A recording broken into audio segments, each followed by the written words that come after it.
primeiro deles é o D de difícil. O que você precisa ter no seu estudo, tem como tirar? É ter um estudo difícil. Por difícil, compreenda mais esforço. Porque simplesmente vai ter uma pessoa que não vai querer fazer nada, vai ter a pessoa que nunca se importa com nada. Aí você já vai associar e falar, ah, legal.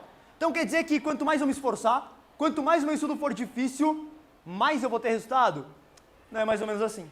Seria tão lógico, mas se a gente fosse traçar, aqui é um nível do quanto esforço a pessoa está fazendo. Vou até desenhar um muque aqui, ó, peraí.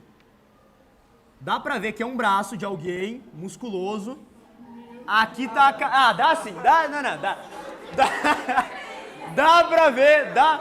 Dá pra ver que é um braço de alguém fazendo esforço. Isso daqui é uma escala do quão esforçada a pessoa está no estudo dela. E aqui é uma escala do quão a pessoa está lembrando. Isso aqui é um cérebro, parece um fígado, mas é um cérebro. Então você vai pensar, por lógica, que a pessoa que não tem nada de esforço, a pessoa que está aqui ó, no ponto mais fraquinho, um boneco palito com o braço extremamente fraco, a pessoa que não se esforça, a pessoa que nem presta atenção no que o professor fala, ela não vai lembrar de nada também. Então ela vai estar mais ou menos aqui. Ela não tem nem esforço, só que ela também não aprende nada. Aí você caminha pra galera que se dedica. Porra, vai ter uma pessoa que só viu o professor falando e pra ela estava o suficiente. Enquanto vai ter outra, aula dada, aula estudada, chegou em casa e ela teve um pouco de esforço. Ela leu aquilo que estava no material. Porra, ela se dedicou. Vocês concordam? Ela estudou mais. Ela vai aprender mais? É, faz sentido. Pô, ela teve mais esforço, legal, ela vai aprender um pouco mais. Só que ainda não está tão bom.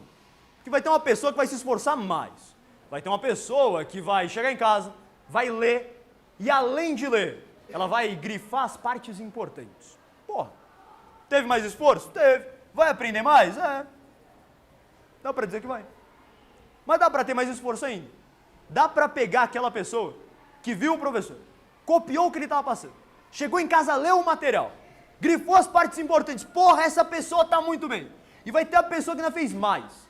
Pegou aquelas fichas pautadas e foi lá, viu o professor, leu, grifou e colocou as partes importantes numa ficha pautada. Porra, muito mais esforço, vai aprender muito mais. Todo mundo concorda? Faz sentido pleno. Pô, a pessoa vai aprender muito mais. Na real, não. Na real, a gente tem várias pessoas extremamente esforçadas. A pessoa que o professor está copiando os 3, 4 quadros, aí chega no final, ela, professor, por favor, não apaga que eu estou copiando. E aí aquela pessoa que copia tudo no caderno, que chega em casa e faz a ficha pautada. Essa pessoa, ela teve um esforço gigante, mas não foi no cérebro dela. Foi um esforço todo no braço. O que ela cansou? Ela cansou o braço dela, copiando, escrevendo, copiando de novo, relendo, grifando, e ela cansou somente o braço. Mas o D de difícil não é difícil para o seu braço, é difícil para o seu cérebro. É quanto mais a pessoa pensa. O nosso cérebro, ele funciona como se fosse alguém que vai para a academia. Quanto mais esforço tu faz, mais forte tu fica. O teu cérebro, quanto mais ele pensa, quanto mais ele processa informações, mais os neurôniozinhos ficam mais fortes. Então tu precisa tornar difícil sempre, não é para o seu braço, e sim para o seu cérebro. E quando a pessoa faz isso, já nem sei mais escrever cérebro, quando a pessoa faz isso, aquelas ligações neurais se tornam fortes e ela aprende mais. Tem várias pessoas que pensam que são burras, né? Vocês já viram? Tipo, a pessoa vive falando, ah, eu sou muito burra, eu não consigo aprender e tal. A pessoa sempre pensa que é burra. A real é que ela é mesmo, normalmente.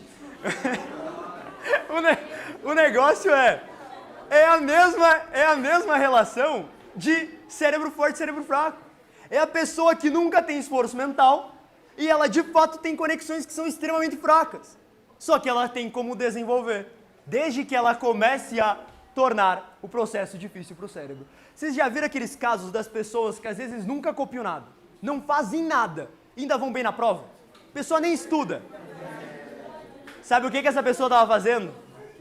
Essa pessoa estava, enquanto o professor estava explicando, provavelmente processando as informações no cérebro dela, tentando criar conexões com outras, tentando lembrar do que ela viu e fazendo associações.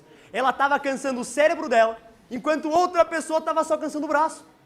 e a pessoa cansa o braço pra caramba, estuda pra caramba e vai mal na prova, porque ela ainda não entendeu essa relação. Quando tu entende, a gente chega no que de fato causa mais esforço pro cérebro e mais aprende, que é a pessoa que viu o professor falando de respiração celular. Já estudaram, né?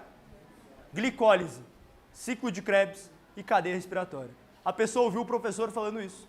Ela chegou em casa e ela fez uma lista de questões, em que numa lista de questões tinha lá uma pergunta e uma associação de tipo, o que acontece nas cristas da mitocôndria, e aí no outro lado tinha umas outras associações e ela tinha que ler, pensar no que acontecia em cada etapa, lembrar e chegar a uma resposta. Quando ela fez uma questão que botou ela para pensar, os neurôniozinhos chegaram nessa questão, começaram a ler e falaram, meu Deus do céu, o que era mesmo a tal da respiração? Pera, era a glicólise, que é a quebra da cadeia de glicose, e depois o ciclo de Krebs.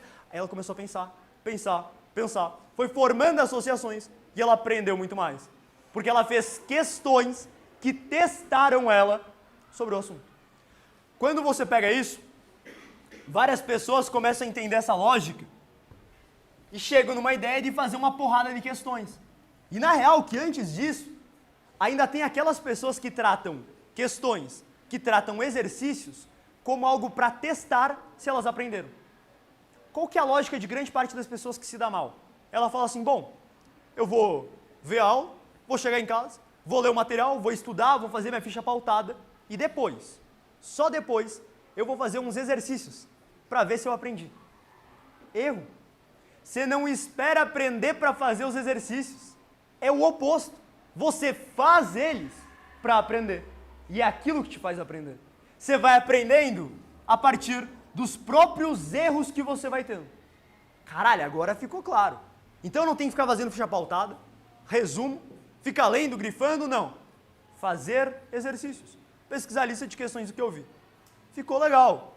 Aí a pessoa entende isso e começa a chegar em casa e fazer 30 questões de um assunto que ela viu. Força centrípeta. Ela vai lá, aprende que a forma de força centrípeta é mv² sobre r, e ela vai fazer uma lista de questões. Na primeira questão de força centrípeta, ela vai usar essa fórmula para resolver.